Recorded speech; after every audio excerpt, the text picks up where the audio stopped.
in the eyes of the young people and the hopes and aspirations of the young people. That has driven me all along. So I'm very happy that this BIMSTEC journey for me begins with the young people. In this brief presentation, I will just talk about some of the highlights of my story, how it went. But Excellencies and ladies and gentlemen, and my young friends, first I must express my deep condolences for the tragedy that's taken away so many lives in Myanmar and also in Thailand.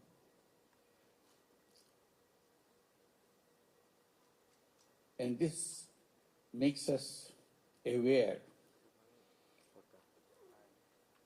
of the limitation of our capacity to save people, and uncertainty, the way nature behaves, that we cannot track. We have a long way to go, how to make sure we understand the nature and get along with it, making sure we can save people from those uncertainties that confronts us. Bangladesh is also a part of the area which is prone to earthquake. Luckily, we have not hit by such tragedy in Bangladesh yet.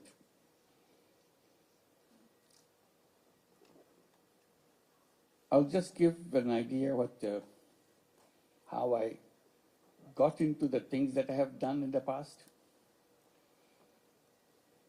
I was just mentioning to His Excellency Minister of Social Development that I used to teach in the USA, in Middle Tennessee State University, back in end of 60s and beginning of 70s.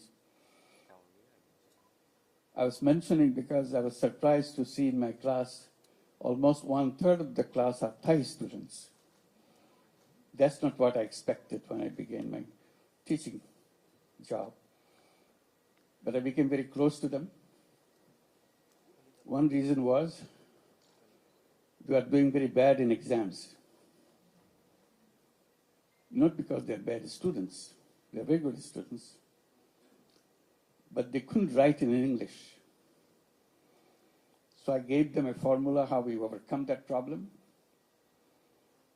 That I'll say, you write in Thai, don't have to worry about it. Don't have to write in English. I'm not your English teacher, I'm your economics teacher. So they will write in Thai, and I'll pick one of the Thai students to come to my place and explain to me, read it, and explain to me what the student is writing about. If I see that it's written in the right way, he gets the grade. So I became a good friend of all the Thai students, of course. So that link lingered for a long time. And I left USA just because Bangladesh became an independent country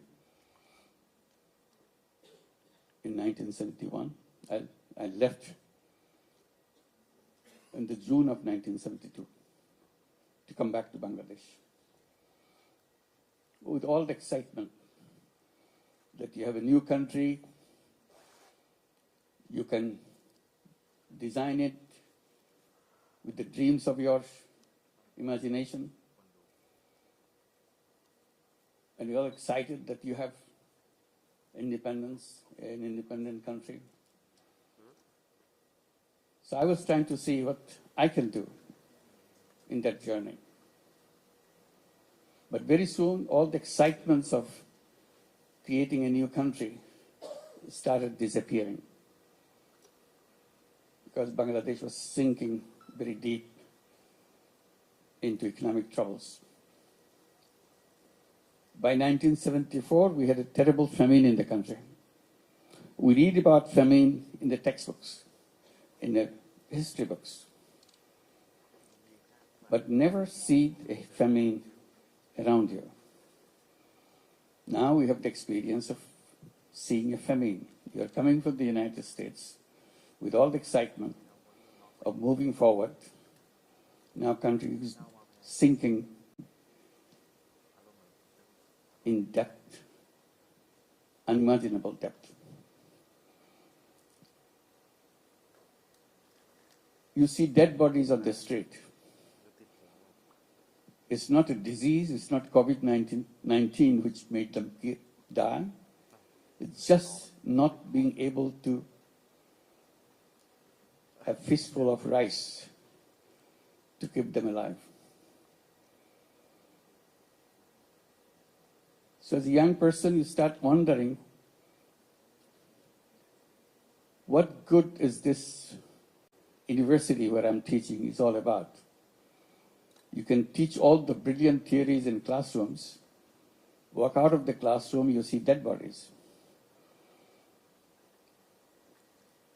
So it unnerved me completely. I didn't know where to begin, what to do. I did little thing here, little thing there, didn't work. Then I decided, Bangladesh is too big for me. I'm a small guy. I can't do anything for whole Bangladesh. But I can do something for the village next to the university campus.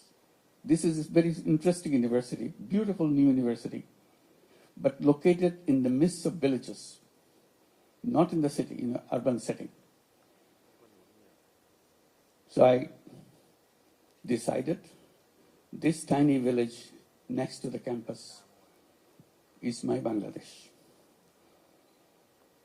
I'll do everything I can to make sure this village remains away from the deaths from hunger.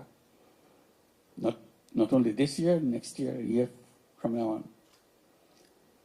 So all the imagination that you have with a good economic life, I tried to bring in my ideas, how to build this, create those situations in this village.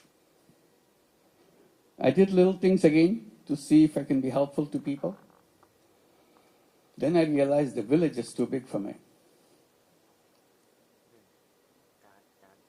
I can't do anything for the whole village.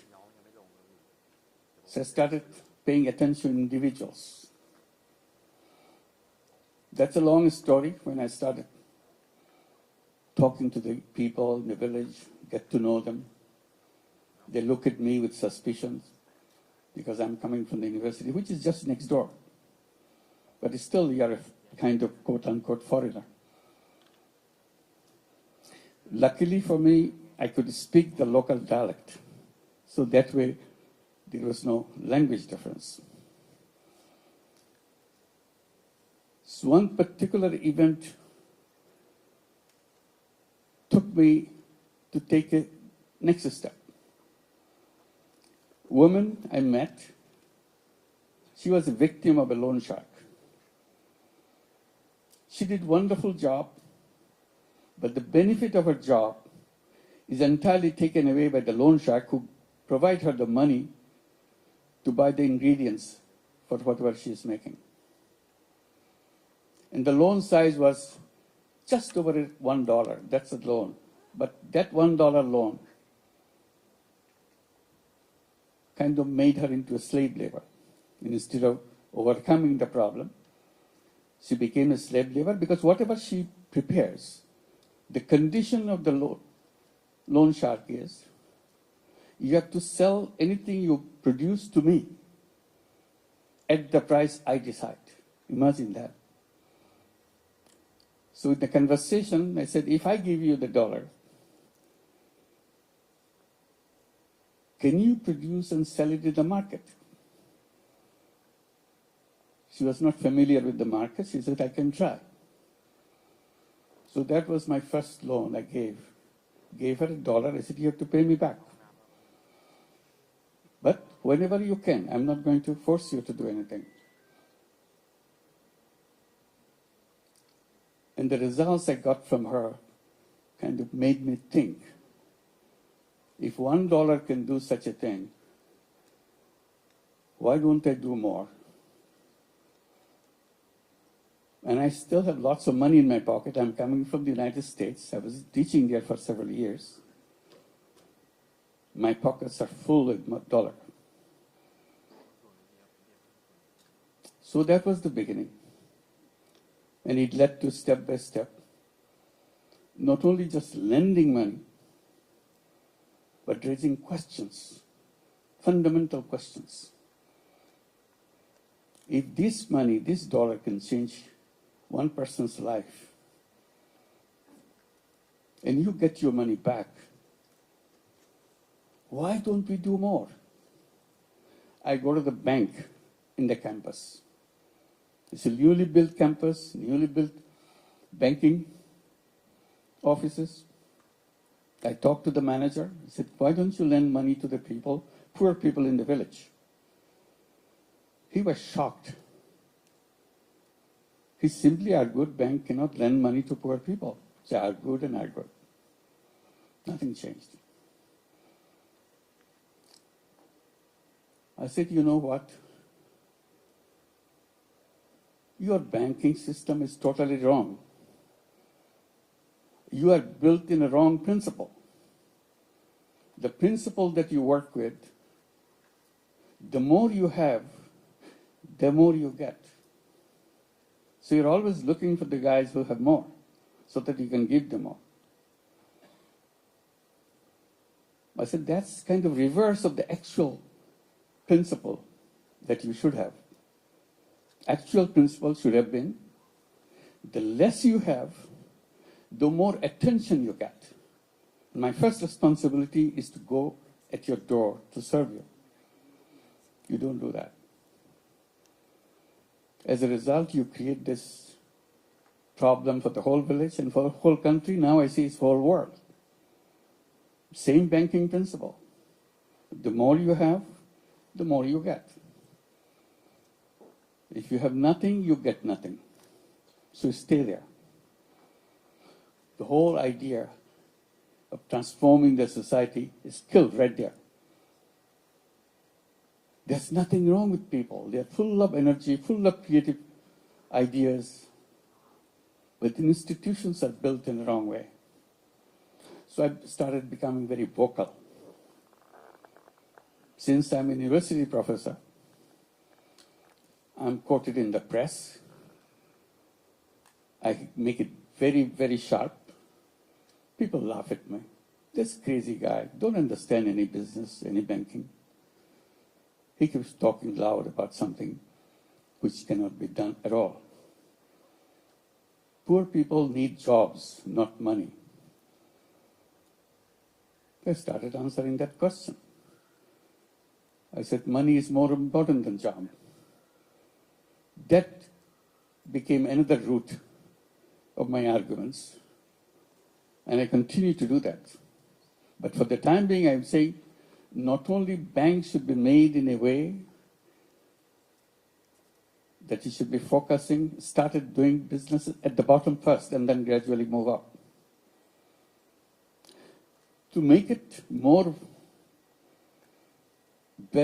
focused, I started saying not only credit is important, it should be considered as a human right. People say, what bank loan has got to do with human rights? I said, everything. Right to live, right to shelter, right to health, right to health. These are recognized as human rights. You cannot achieve right to food, right to shelter, right to health, all these, unless you establish right to credit. The moment you have the right to credit, others will be established by themselves, by people themselves. You don't have to bring it from outside, because credit leads to income. So that continued. I said, since bank doesn't give the money, why don't I create my own bank? So that is another route. We started with that $1 loan. Now I'm talking about creating my own bank. It took a lot of time. Finally, I created a bank for the village, called it Village Bank. In Bangla, we call it Grameen Bank. That's the word you hear. Grameen means village, Village Bank. And I was very excited. And how do we get all this thing done? With all my students. I didn't have anybody else. My students loved those ideas. They were with me all the time. Continued with that. So it's established in the village, then it started spilling over to the other villages and other villages. Soon we see it became nationwide bank. Everybody said, why do you do that? That doesn't do anything, this tiny little money, $5, $10, $20. That's not, I said, that's the beginning. First dollar is the most important dollar in everybody's life. But the world denies that money. What I'm doing, I'm just bringing that as a human right, that you can do that. As a bank, it's not a charity. Then I started arguing about the charity versus loan. I said, charity is a wonderful idea. Charity money goes out, does wonderful things. The money doesn't come back. So you have one time use your money. But if you invest and lend the money, and the person who took the money promises to pay you back with interest so that you can cover your cost, that's a fantastic opening. You can go thousands of miles with that. Nobody can stop you because money comes rolled back again and again. So use the same money over and over again. And I started saying, charity money has only one life. You can use the money once only. Money goes out, does a wonderful job, but never comes back. That's called charity. I say the same thing if I use it as a loan. I lend the money, I provided the funds, charge the cost of the operation, money comes back. Use it again. It does the same thing again. So you can expand and expand and expand. Reach out to millions and millions of people. It's very difficult to argue such things in the environment where banking means you have to be providing collateral. I said collateral is the wrong idea. It's a wall built to deny poor people access to bank. That's the only purpose. How dare you say that? I said, say it because I don't have collateral in my system. People take money, they pay me back. Oh, they will never pay back. I said, they have been paying back all my life. I have no problem. Oh, they will finally show you that you are not right because they will not pay you back. I said, I've been doing it for years. Many people are copying it. They are doing it for years. Just because you imagine something doesn't make it right. This is real. We do it all every day. So that's another road opened up. Banking without collateral. I said collateral is just an excuse to refuse people financial services from the banking system. If it can work without collateral, why do you need a collateral? Then people say, oh, Bangladesh is a crazy country, funny country. You can get away with this kind of thing and people listen to you. I said, no, not Bangladesh alone. Now it's spreading in many countries. Right now, it's a funny thing. It's working in the United States. 35 major cities in the United States have Grameen program called Grameen America. They have over 200,000 borrowers, all women, 100% women. In Bangladesh, it's about 95% women. In the United States, 100% women, not a single man in the whole system. Last year, we lent out over $1.5 billion in tiny loans. In tiny loans in the United States means under $1,000, $500, $700, and so on, and expanding. Very soon we'll be arriving at a situation we'll be lending out over $5 billion a year. That's the spread going. So this is, again, you're challenging the system to change the world. You cannot create a world with the same system. If you want to change the world, you have to change the system. There's no other option for you, no matter how you argue with it. If you go by the same road, you'll always get to the same destination. If you want to go to a new destination, you have to build a new road. So that became another issue. We continued with that, and when we have this system working in Bangladesh, we saw problems with children, healthcare, education. So we started adding these things. First thing we did about toilets. Poor families don't have any toilet. We said, if you are a Grameen Bank borrower, first thing we do, you must have a toilet. And we lend you money to build the toilet. They said, well, how do we pay it back? Don't worry. You pay a tiny, tiny little bit. So small that it doesn't bother you anymore. But over years, you'll pay us back the entire amount. So we built a company to produce toilet and install in every single house, the Grameen Bank family house. So toilet became an essential thing in Grameen families. And we had no problem with giving the money, spending the money, and getting the money back. Then we started giving them housing loans. Again, the same principle. We build a house, you build a house, we give the money, you pay over a long period. Then we started bringing healthcare through health insurance. You pay a tiny little bit, but you're covered under health insurance. Again, it pays it back. So we created lots of these little things, one after another. And in a sustainable way, in a financially sustainable way. They said, you must be getting lots and lots of foreign money to do all these things. I said, I don't take any foreign money at all.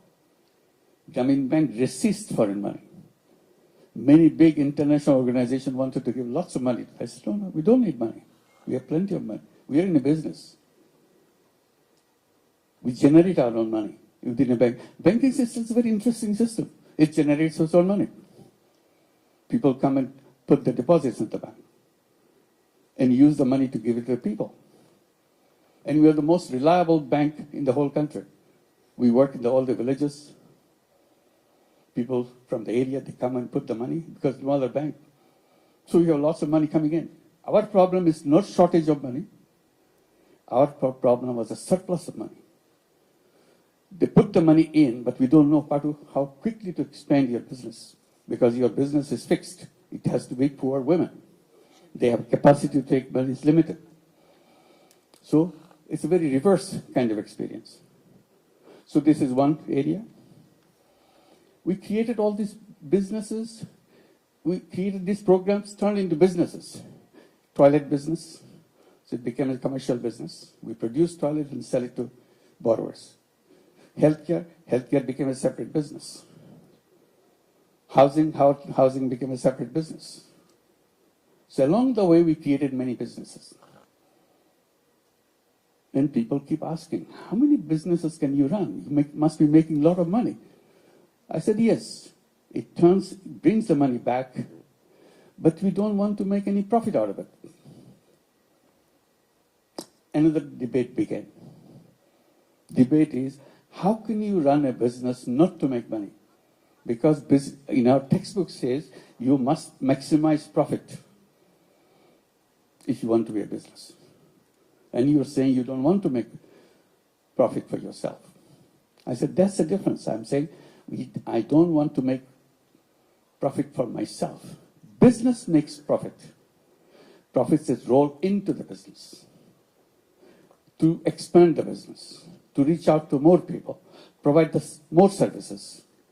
It's self-reliant businesses. That became a debate. That you cannot call a business.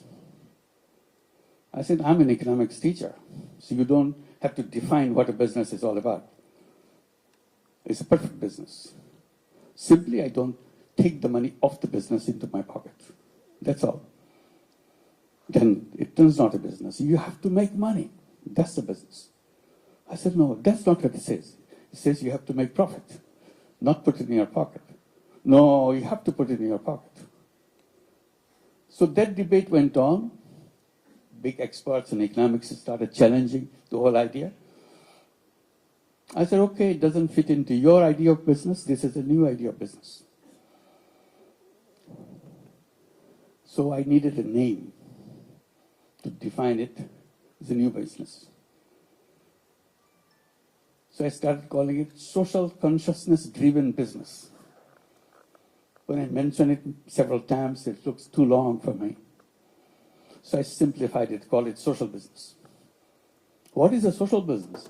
Social business is a business to solve problems rather than make money for yourself. Oh, then this is not a business. Business is not supposed to solve problems. Business is supposed to make money for yourself. I said, this is a new kind of business. Do you have a problem with that? If you have a problem, you don't go do it. I have no problem, I do it. So I created social businesses. And one after another, we created many, many social businesses, became nationwide businesses. Very interesting thing is, some international companies, global companies became interested in the concept of social business. They wanted to build social business, taking us as a partner. So we agreed. So we could Danone, Uniqlo, and many other such companies. So another class of business created, social business. So the world is stuck. And it cannot free itself from the old thinking. In old thinking, you are destroying this whole world for yourself. I said, old thinking has created old civilization, which you are going through. And I repeatedly underline that the old civilization that we are going through, the present civilization that we are going through, is a self-destructive civilization.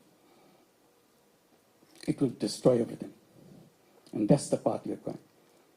If you want to survive as human being on this planet, I said we have to create a new civilization, which will be, the features of new civilizations has to be very clear. It's shown, first condition of the new civilization, the businesses should not be greed-driven.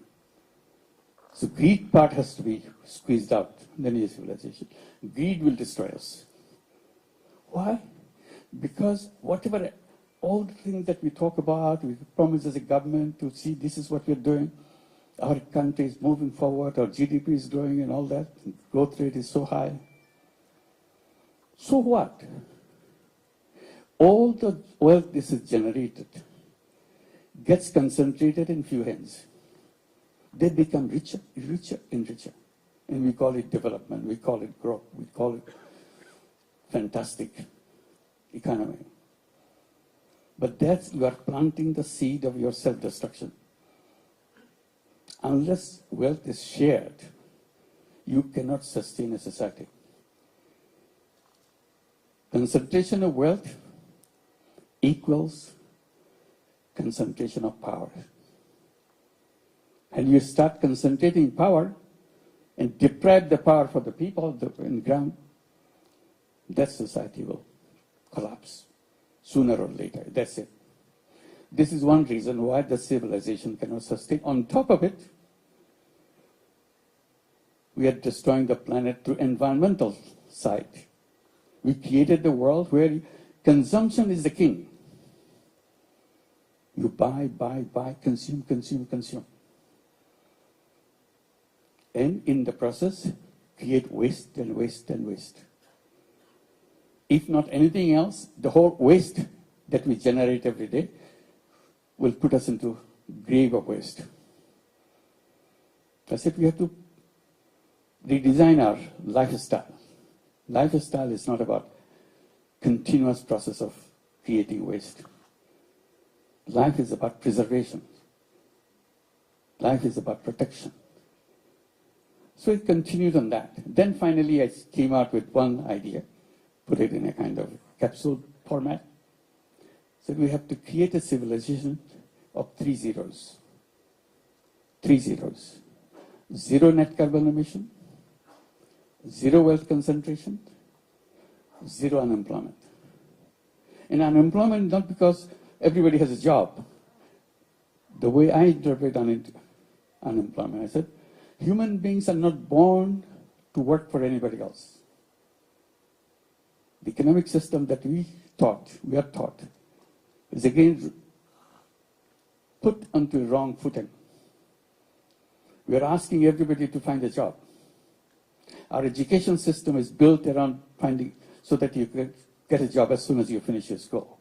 You get a certificate, you get a job. I said, human beings are very different from job seeker. First of all, human beings are not slaves. Slavery is not part of our destination. Job turns you into a slave. You take orders from other people. You are born as an entrepreneur. So I bring the entrepreneurship at the center. Every child has to grow up as an entrepreneur. Our schooling, our education system change itself. You teach young people to become an entrepreneur, not to become a job seeker.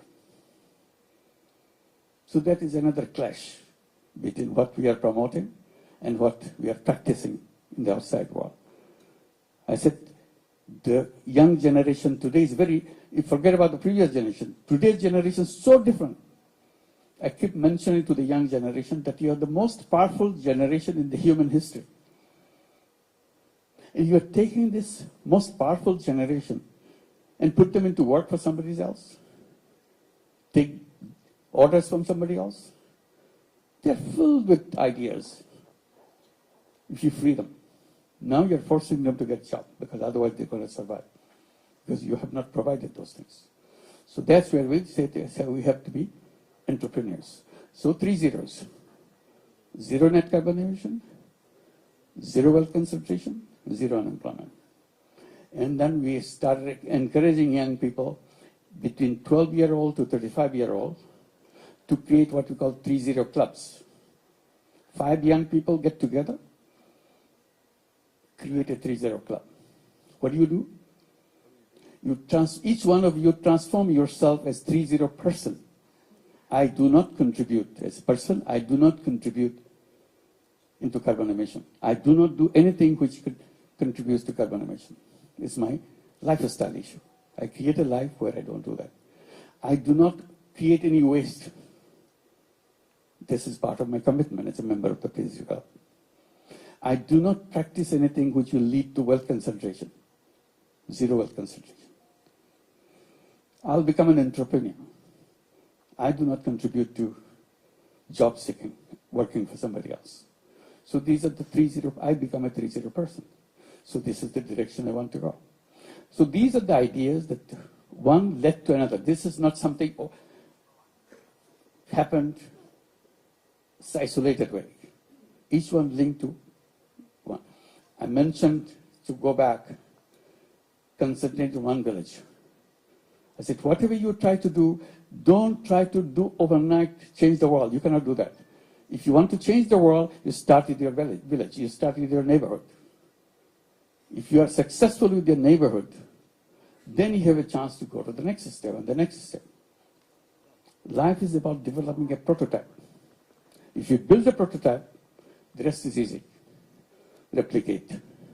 Because you have basic structure here fixed up.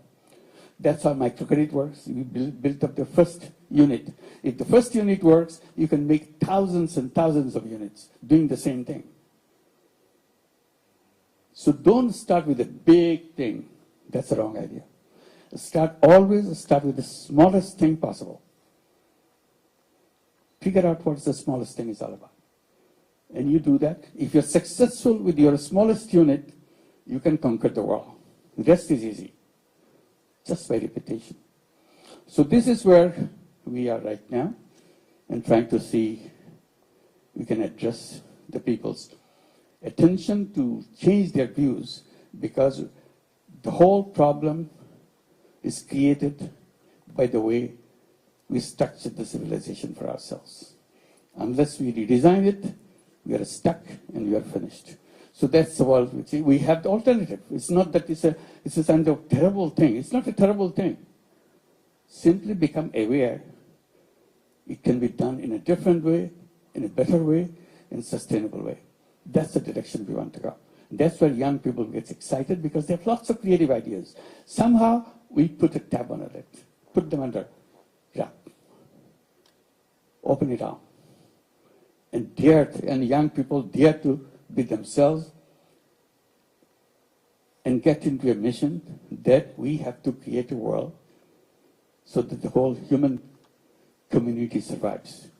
Otherwise, we're in great danger. So I'll stop here, and I guess I'm supposed to take some questions. I'll be very happy to do that. Thank you very much. Thank you very much. His Excellency will gain not only valuable knowledge, but also meaningful inspiration to pursue business with purpose, to ourselves, to the countries, and to our region as well.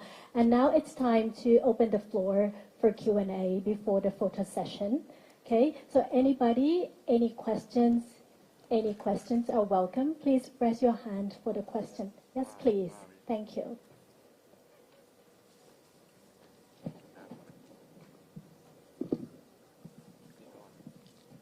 Okay. Hello, Your Excellency. My name is Jenny Starr. I am economic researcher specialized in international policy. First of all, thank you for your inspiring speech. It's quite meaningful for me. Today I have two questions.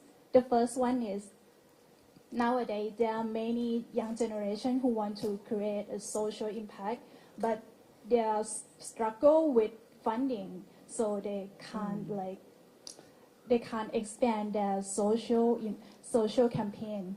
So in your opinion, how could they overcome this kind of challenge? And the second one is, as the leader of Bangladesh, do you think how the government sector could create a more friendly ecosystem for young innovators, especially in social enterprise? Thank you. Well, the second question first, how to make it friendly government, is very difficult. It's not easy. We are hoping, at least in Bangladesh, we can move in that direction. Because the people's perception in Bangladesh government is a kind of a terror machine. You create trouble for them. The purpose of the government is to create trouble, not solve your trouble, but to create new trouble for you. So if you see a government guy, you stay away from him. And that's completely counter to the whole idea of government.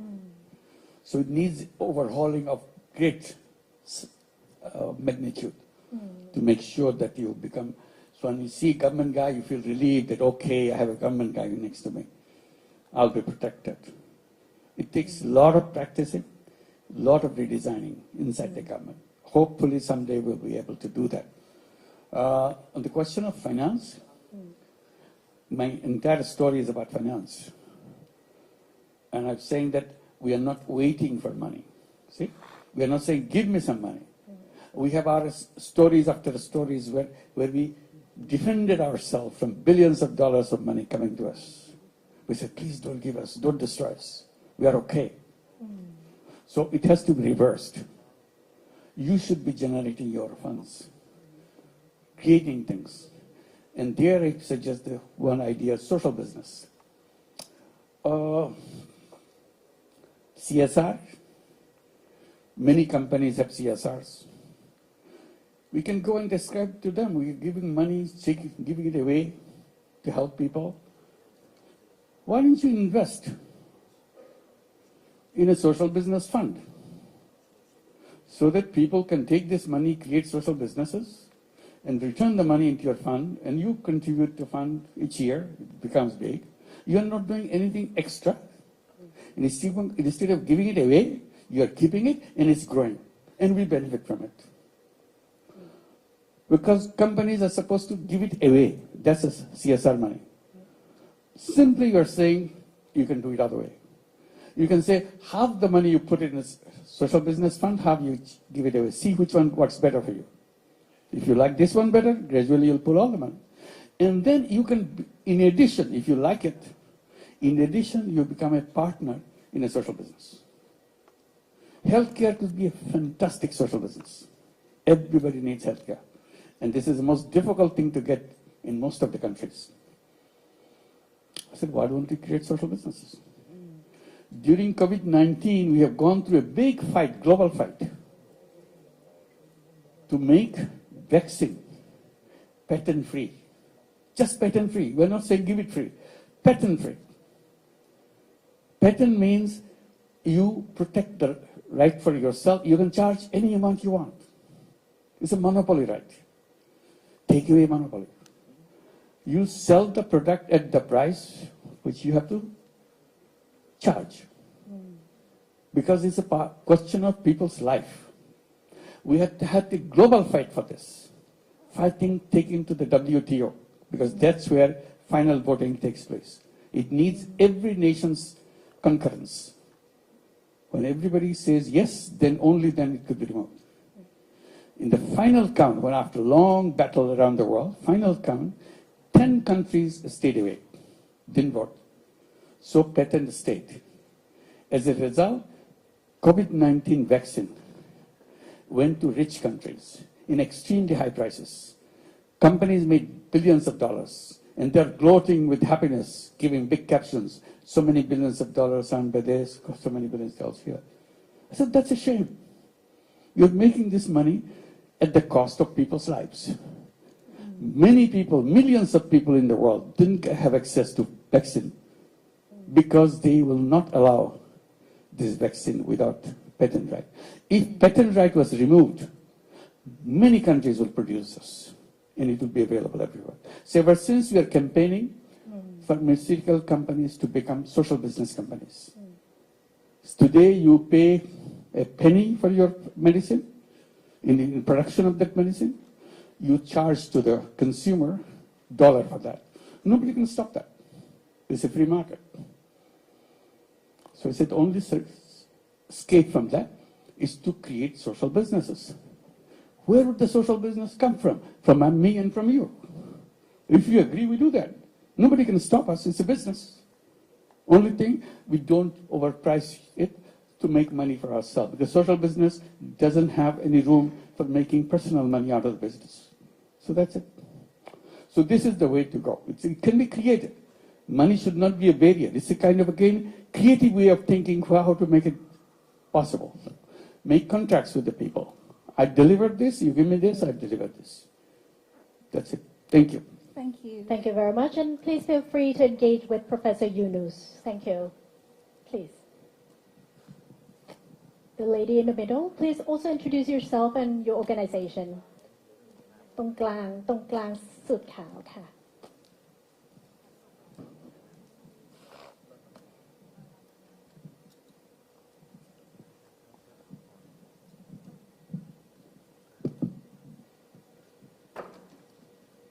First of all, Salam Alaikum. Good afternoon, Prime Minister. I would like to have, I'm Fatima from Asia Medicare Group Company. We're running about the medical tourist business. I have the same question since I asked last Prime Minister, last time when they visit Thailand. I want to know about the bank system. When is gonna be developed or improved about bank to bank and increase for more easier business between Thailand and Bangladesh. Thank you so much. Thank you. It's many examples are around the world how to create a new kind of bank, it's a social business bank. So microcredit banks are social business bank. We're not talking about you make money out of the poor people. We said create a social business bank. If you want to make money and still lend money to the poor people, that's fine. It's allowed. But better still, it could be a social business. So that you do that not to make money for yourself, you do that because you want to help people to transform their own lives and give it a thing. And we keep saying that, like in the universities, in the colleges where students come, I'm saying they should be entrepreneur. In every school, they should have a social business fund. So the students who will become entrepreneurs, they'll come with a business idea and go to the school fund to try it out, practice it. It's a tiny little model that they would like to do. And if it's successful, they can attract funding from other people. But the school should be able to provide this funding so that you can start a new idea while you're still in school. Because that's where you should be preparing yourself as an entrepreneur. And people say, why should they do for social business? I said, at this time, I'm not saying it should be all social businesses. They can do money-making businesses too, but the fund should be there so that they can practice it. But I'll encourage young people to solve the problem of the world. They have to have a mission, purpose of life. Purpose of life could be, I will make lots of money. That's my purpose of life. Okay. But another purpose of life, I will change the world. Things that happen, they don't have to happen, because I will come up with an idea which removes all these problems. And history will record that I made this thing, and as a result, the world has changed. People's life has changed. So give people challenges, young people challenges. Young people love challenges. But if you're not doing that, all you're saying, get ready so that you know how to appear in the interview board, how you dress yourself, how you answer questions so that you impress, so that you get a job. We are not job seekers. We are human beings. We are full of entrepreneurial capability, full of ideas. That's what the education system should be. Thank you. Thank you so very much. much. Thank you. Thank you. Yes, please. The lady in the front.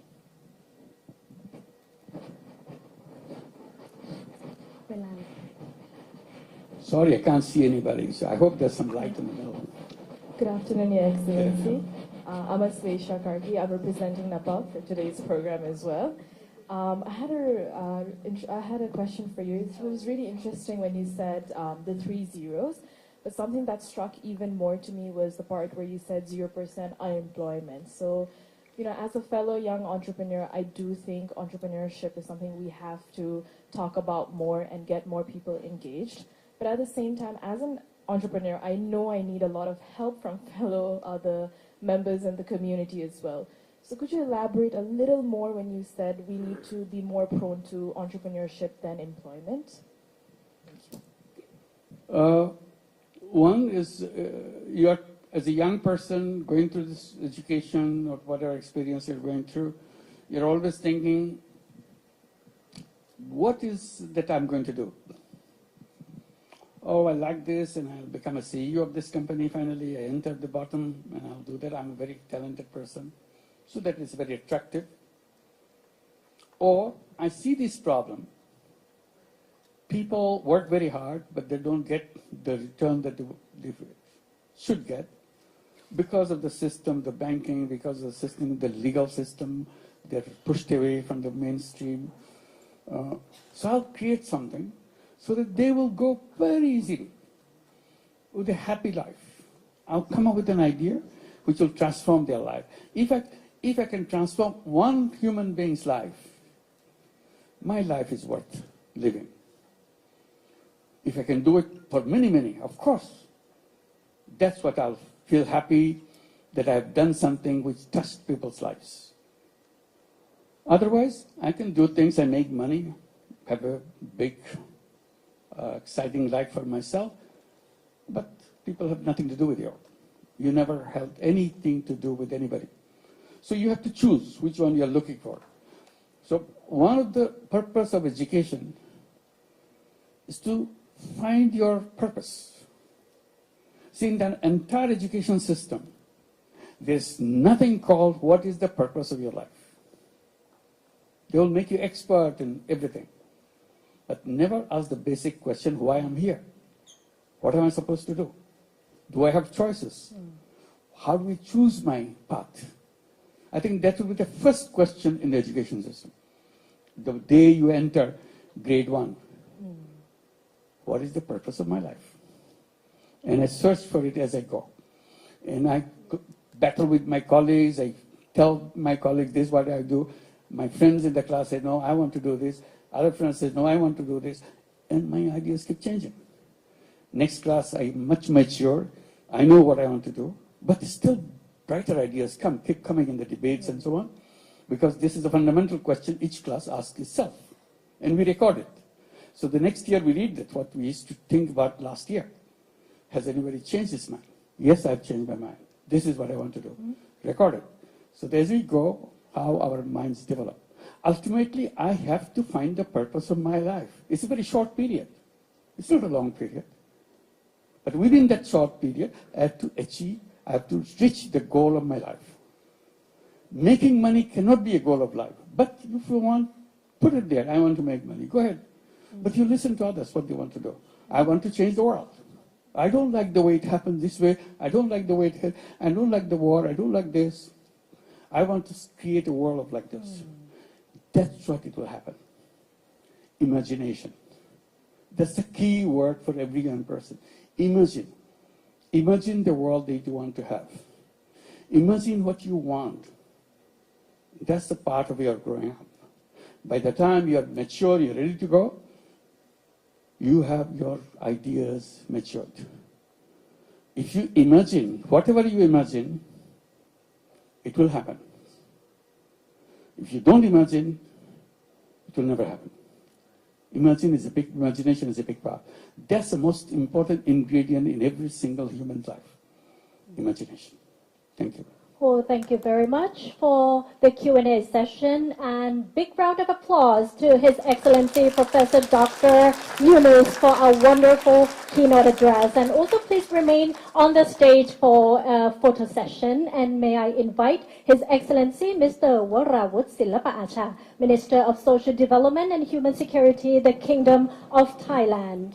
Her Excellency Ms. Jiraporn Sinthupai, Minister attached to the Prime Minister's Office. His Excellency Mr. Muhammad Tauhid Hossain, Honorable Advisor for Foreign Affairs of the Government of Bangladesh. His Excellency Indra Mani Pandey, Secretary General of BIMSTEC, and all the speakers from the BIMSTEC member states for both sessions. Please, all the speakers come up for the photo session.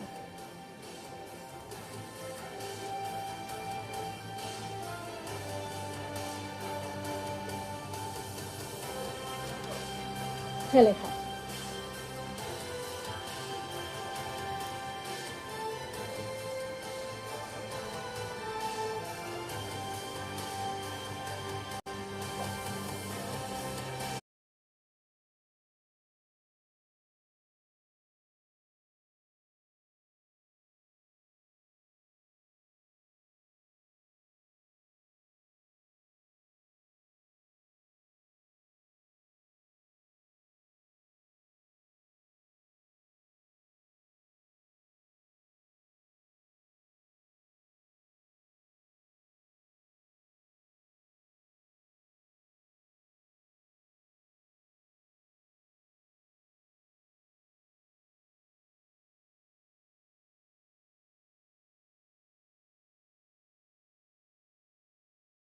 It's such a highlight that 7 BIMSTEC member states together represent over 1.7 billion